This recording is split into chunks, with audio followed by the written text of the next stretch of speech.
Of course, we're transitioning from a passage that talked about the Pharaoh and Musa alayhi salam to a passage that says, Allah's creative power, talks about Allah's creative power. The thing is, there is always a profound connection but it becomes manifest if you reflect. Here, what we're looking at is Allah, talking about how why the Pharaoh thought he was the supreme God.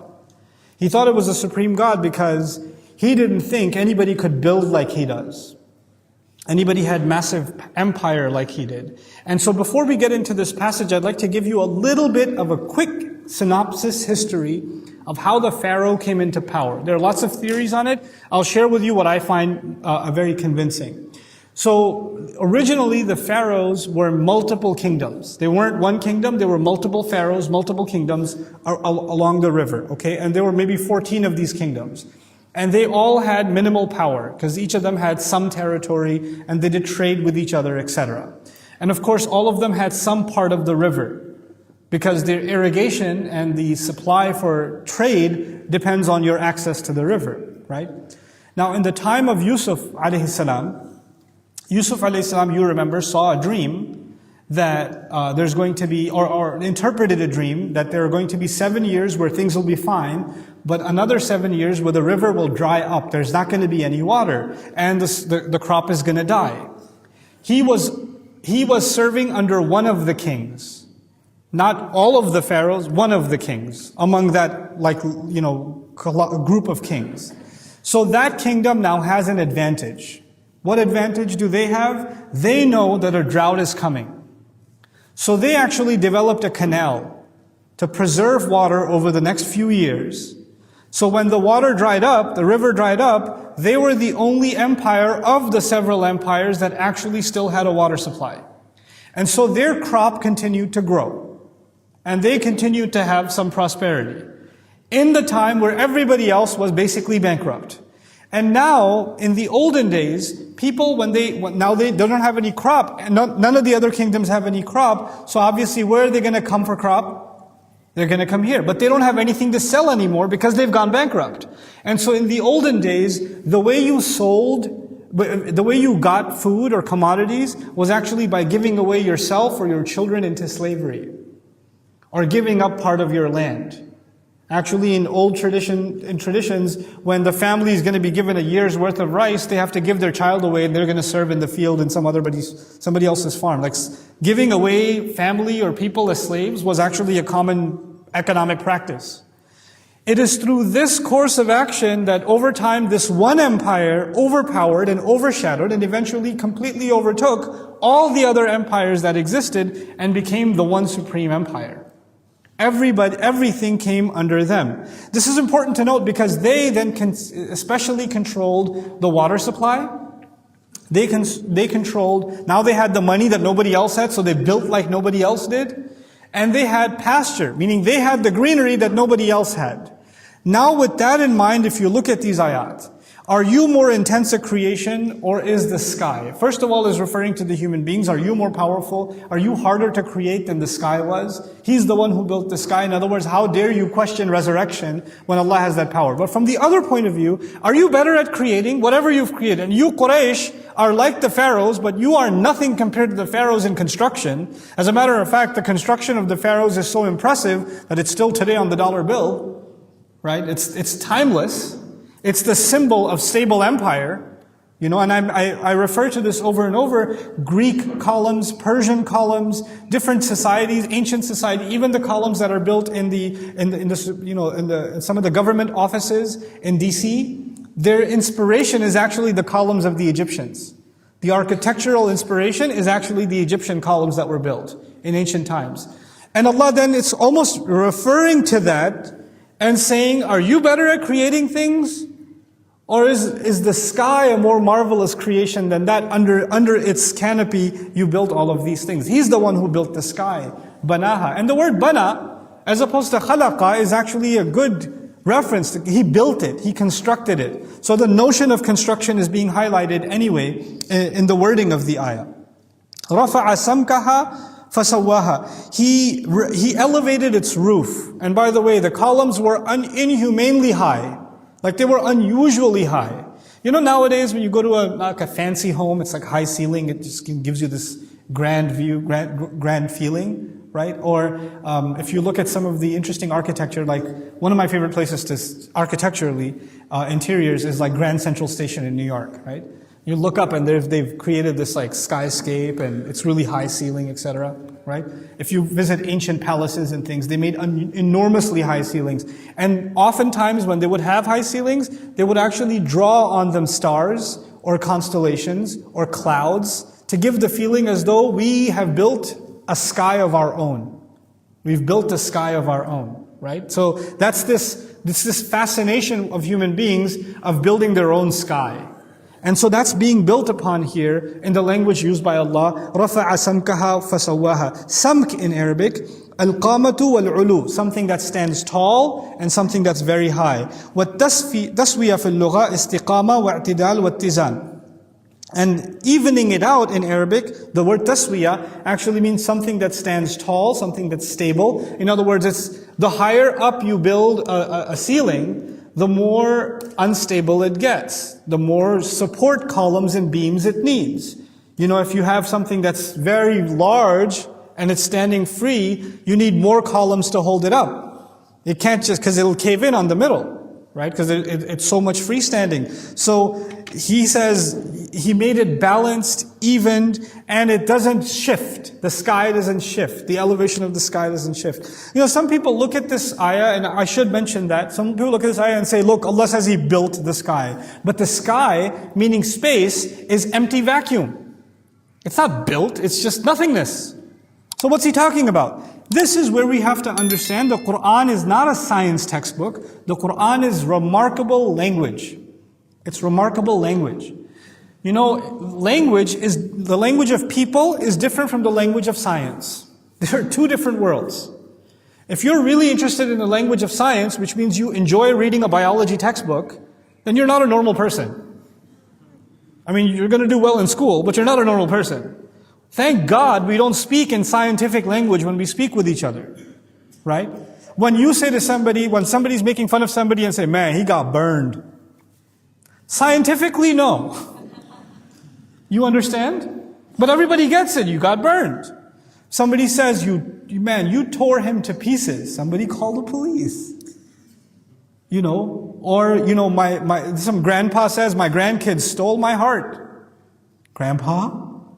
I'm coming over right now. You know, like, they didn't steal your heart. Or man, that guy has a heart of stone.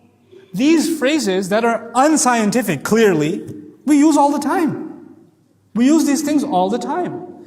The language of science is highly literal. Everything is literally precisely what it is. But the language of humanity is not.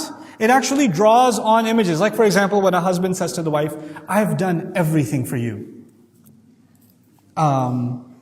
Everything? Because everything is a lot of things. You know? Or I've given you everything. So the idea is that when people speak, like for example, man, how beautiful does it look, the sun sinking into the ocean. When you're on the west coast of the United States, you see sunset.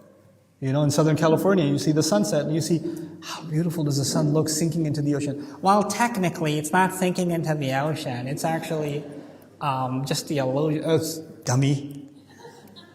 It's sinking into the ocean. Quran will say that. Dhul Qarnayn went to a place where the sun was drowning in murky water. And people were like, oh, that's scientifically inaccurate because you can't drown the sun in water. What are you talking about? When a human being sees that, that's a poetic, beautiful image of the sun drowning in water. That's all it's talking about.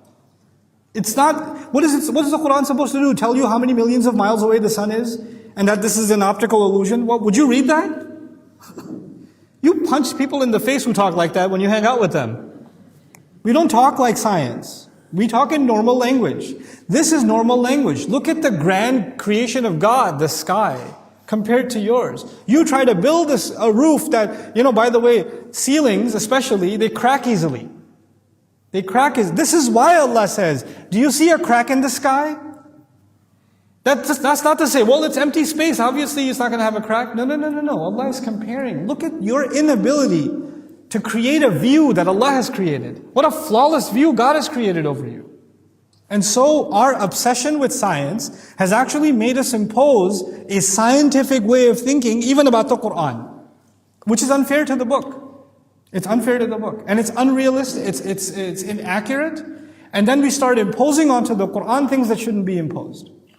Anyway, وَأَغْطَشَ لَيْلَهَا وَأَخْرَجَ ضُحَاهَا. By the way, just among the notion of the sky, فَمِنَ الْمُفَسِّرِينَ مَنْ تَأَوَّلَهَا هُنَا بِالتَّتْمِيمِ. Among the mufassirun, those who talk about this ayah, about the sky being smooth or evened out, say how perfectly it's made, وَبِالْإِصْلَاحِ, and how reformed it is, وَبِجَعْلِهَا مَلْسَاء, and how smooth it looks. ليس فيها تفاوت, it has no unevenness to it. وبإتقان الإنشاء وإحكام الصنعة, and how greatly beautifully it's crafted, how beautiful it is to look at. Anytime you look at the sky, it's a symbol of beauty and magnificent. This again, I'm telling you, in the context in which this passage occurs, is not just talking about the sky, it's actually comparing one of the greatest empires that ever existed and showing how even that fails in comparison to God's creation. How dare you take up a God other than that, other than Allah. وَأَغْطَشَ لَيْلَهَا وَأَخْرَجَ ضُحَاهَا, and He brought darkness over its nights, and He brought out its early mornings. This is again, the reference to night and day shouldn't be lost on us. The pharaohs worshipped the sun. And Allah brings the sun to a closed shop every night, and then brings out the morning the next day, meaning their God submits to Allah. وَأَغْطَشَ لَيْلَهَا إِغْطَاشُ اللَّيْلِ إِظْلَامُهُ. أَغْطَشَ means to cause darkness. فُلَاتٌ غَطْشَاء وَغَشَى لَا يُهْتَدَى بِهَا. A desert that is غَطْشَاء means a desert that is completely covered in darkness and you can't find your way. Interestingly enough, غَطَشَ, it also compares to غَمَش, meaning the eye becoming weak. مَشَى رُوَيْدًا مِنْ مَرَضٍ أَوْ كِبَرٍ. When somebody walks slowly because they can barely see. In other words, Allah caused the night to slow everything down and visibility to become less. He did that. وَأَخْرَجَ ضُحَاهَا, and the next morning He brought out its brilliant light. He made everything completely and perfectly visible. I'll show you some of the benefits of this a little bit later on when we talk about the literary qualities of this surah. So إِخْرَاجُ الضُّحَى إِنْبِسَاطُ ضَوْءِ الشَّمْس. So bringing out the sun, أَخْرَجَ ضُحَاهَا, ضَحَى in Arabic, or duha, is when things are most prominent, meaning like when the sun is at its brightest, like 10, 11, 12 a.m. At that time, when the sun is beaming at its brightest, that's duha. So Allah is comparing those two contrasts of the night and the day. This is to highlight, how no matter how grand your columns were built, you can't escape. And how beautifully illuminated they look in the day, they're going to be closed down and dark in the night.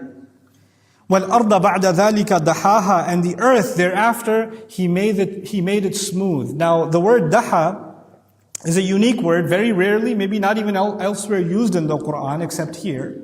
And what does it mean? Daha actually means, I'll skip the Arabic etymology, just tell you what it means. It's actually used for when an ostrich scrapes the ground and makes the soil smooth so it can put its egg there.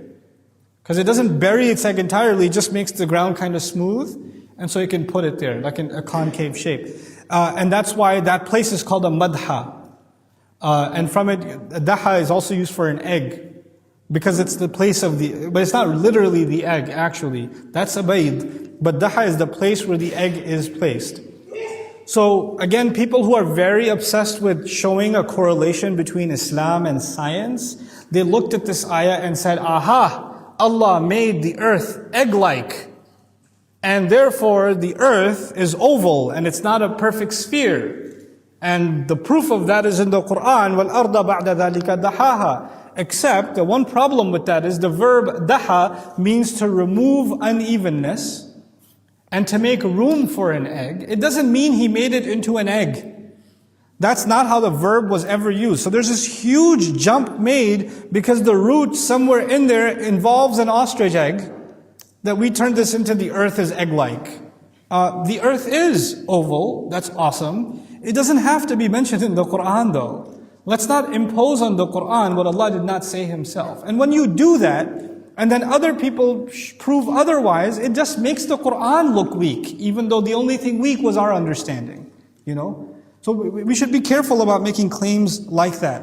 And so, دَحَيْتُ الشَّيْء أَدْحَاهُ دَحْيًا بَسَطْتُهُ, to make something smooth and even. What Allah is saying is, on the earth, He removed unevenness. You saw previously, أَلَمْ نَجْعَلِ الْأَرْضَ مِهَادًا, didn't we make the earth a comfortable bedding?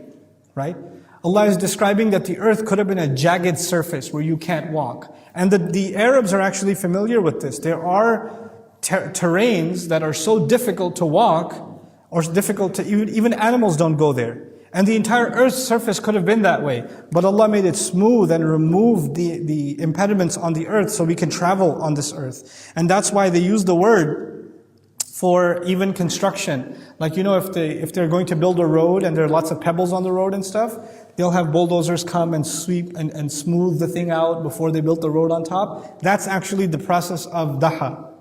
That's what the word refers to. وَالْأَرْضَ بَعْدَ ذَلِكَ دَحَاهَا, meaning the land is ready for civilization, basically. And this is again going back to the idea that the great civilizations were only great civilizations because they built roads. If you don't have roads, you're not going to have civilizations, because commerce will take place only through the roads. If everything is wild territory, then commerce will not happen, and therefore growth will not take place, right? One of the greatest assets of the United States is our incredible highway system. Right? It's a remarkable roadway system that connects all of the states together and allows for the kind of commerce that happens across the states, right? And so the countries in which the roadways, one, aren't safe, two, aren't well built, right? It affects economy. It affects everything, So when he says, وَالْأَرْضَ بَعْدَ ذَلِكَ دَحَاهَا, he basically, almost like he's saying he made the world possible to travel by making it smooth. Why is that important? Because when those great civilizations and empires, and even the Arabs, because the routes went through Mecca, when they claim that they are at an advantageous position, Allah is saying the very fact that you have these roads wouldn't have been possible if Allah did not smooth the earth for you to begin with. وَالْأَرْضَ بَعْدَ ذَلِكَ دَحَاهَا أَخْرَجَ مِنْهَا مَاءَهَا وَمَرْعَاهَا, and He brought out from it its water, and He brought out from it its green pasture. Do you see a connection to the Pharaoh's empire background story that I told you? He brought out the water and the pasture, the greenery. That which was basically the heart and soul of the economy of that great empire. The reason they rose to power. أَخْرَجَ مِنْهَا مَاءَهَا وَمَرْعَاهَا وَالْجِبَالَ أَرْسَاهَا, and He placed the mountains and He put them down. He placed the mountains down. And by the way, what is a great architectural marvel of the ancient Egyptians that resembles a mountain? The pyramids. And He says, what are your pyramids compared to my mountains? وَالْجِبَالَ أَرْسَاهَا, and He didn't make one, He has plenty. وَالْجِبَالَ أَرْسَاهَا, and He put those there, مَتَاعًا لَكُمْ, and He put all of that in place as a thing for all of you to enjoy, for all of you to take advantage of. But not just you, your animals too. وَلِأَنْعَامِكُمْ. And I'd like you to understand here, when Allah says you and your animals, it's significant. Why is it mentioning you and your animals? Everything Allah mentioned so far, from the sky, if we go back, the sky, then the night and day, then the earth being smooth, then water and pasture, and now finally the mountains. All of this is things for we and our animals to enjoy. Some animals, their pasture, what they eat, what they graze on, what they feed on, is only found in the mountains. It's only found in the mountains. Some minerals, some resources, some construction materials that we need are only found in the mountains. If the night and day weren't the succession that they are, agriculture would stop. If the water didn't come out of the earth the way it does, we wouldn't have the rivers and the waterways that are necessary for crop to exist. So this entire system was put in place for Allah Azza wa Jalla to facilitate life on this earth. But now the significance of you and your animals. Of course, especially in ancient society, and even today, without animals, human beings can't survive. We are actually dependent on animals. Not just for food, but for skin, and for skin, but for the agricultural value that they have around the world. Without them, without animals, we don't survive in this world. It doesn't happen. But the other thing is, when He puts us together, we are masters over our animals. Listen to this carefully. We are masters over our sheep and our goats and our cows and our horses. They do our work. They exhaust themselves for us. And when they are no good anymore, what do we do with them? We slaughter them and take their meat and their skin or whatever, and we just get rid of them.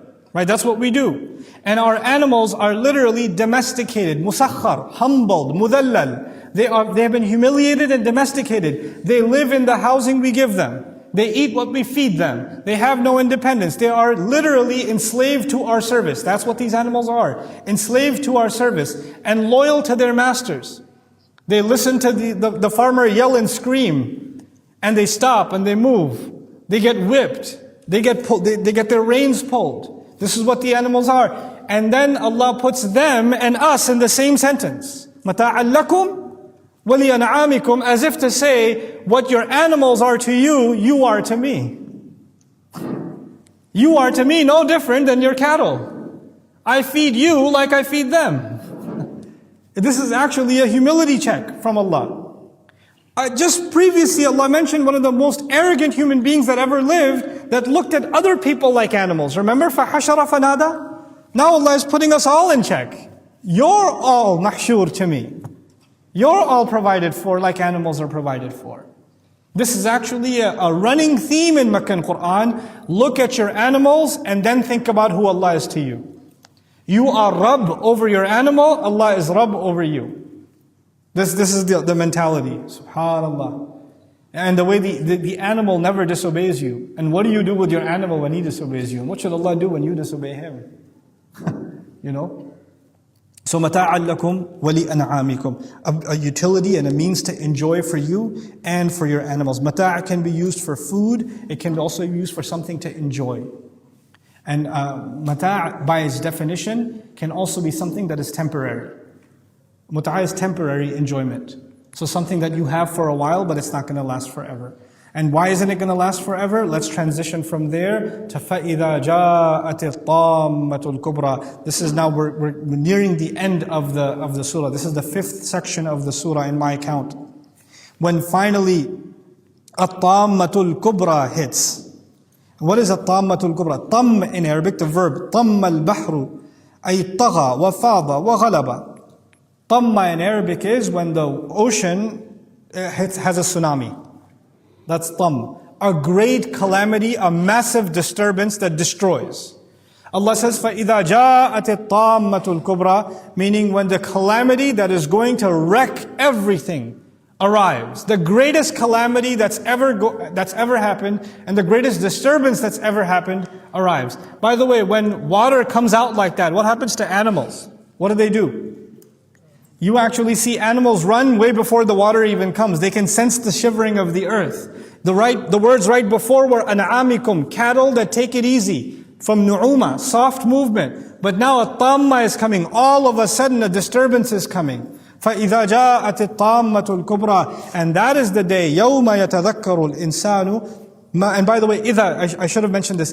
إِذَا in Arabic means all of a sudden.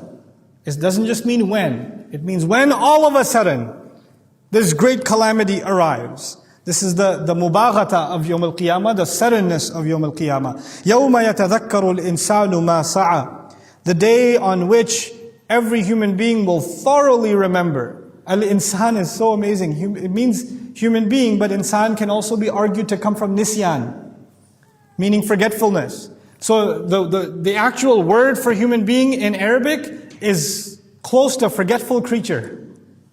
It's close to the meaning of forgetful creature. The day on which the forgetful creature will thoroughly remember, will have full memory. Ma sa'a. Ma sa'a is ma mawsula or ma masdariya. Let's not get into that discussion, but I'll just say it's more closer to ma masdariya, which means in simple English, the day on which a human being will thoroughly recall all of his efforts. Every effort that was made. What were you running for? What were you running towards? What was keeping you occupied? You know, every human being has priorities. All of you, every single one of us, including myself, have priorities of when we're going to wake up, when we're going to go sleep, and what's going to happen in between. Whether your priority is to finish season 3 and start season 4 on Netflix, whether your priority is to beat that video game and finish all of the side missions, or whether your priority is, work-related, business-related, deal-related, car-related, whether your priority is girl-related, guy-related, social media-related, hangout-related, am I going to get the tickets for that concert or what? Whatever it may be, there are priorities, things you run towards, things that are preoccupying you, things that are keeping you busy. Some of those are serious tasks. Some of those are just you running after entertainment or pleasure. Whatever they are, every one of them will be completely recalled. You're going to remember what it was that was keeping you occupied. There's a scene that takes place in the world every single day. A mother begs her son, "Beta, namaz ka time ho gaya, pad lo." Son, it's salat time, just pray. Salli. Hana waqtul maghrib. It's time for prayer, just pray. Well, I don't have time right now, Mom. Just a couple minutes. Running towards something else. And then that day he'll remember, oh my God, what was I running towards? What efforts was I making? Where was I wasting all my efforts? الَّذِينَ ضَلَّ سَعْيُهُمْ فِي الْحَيَاةِ الدُّنْيَا. Those whose efforts were lost, completely put in vain, lost in stuff that's left behind in worldly life. وَهُمْ يَحْسَبُونَ أَنَّهُمْ يُحْسِنُونَ صُنْعًا. While at the same time they're delusional that they've done something awesome. They haven't. That day human beings will remember every effort that they made. Like Allah says, يَوْمَ يَبْعَثُهُمُ اللَّهُ جَمِيعًا فَيُنَبِّئُهُم بِمَا عَمِلُوا أَحْصَاهُ اللَّهُ وَنَسُوهُ. The day on which Allah will resurrect all of them all together, He will inform them very detailed. All the things that they used to do, that Allah recorded in its entirety and perfectly, while they had forgotten the stuff that they did. Literally Allah will say, you did this. You're like, really? I did that? I said that? No. You guys even do that now. Forget Yawm al-Qiyamah. Your mom will tell you, your dad will tell you, your friend will tell you, you know what you said to me the other day? You said this is like, no, I would never. I'm not that kind of person. I recorded it for you here. Wow, I can't believe I did that. There's going to be a lot of, I can't believe I said that. I can't believe I did that moments on Yawm al-Qiyamah. We do things that we forget. They're no big deal to us. We just move on. But that day, everything will be thoroughly recalled. May Allah Azza wa Jal make us of those that are forgiven after remembering the efforts that we made. وَأَن لَيْسَ لِلْإِنسَانِ إِلَّا مَا سَعَى. Human beings will have nothing to their advantage on Judgment Day except what they ran towards. Literally what they ran towards.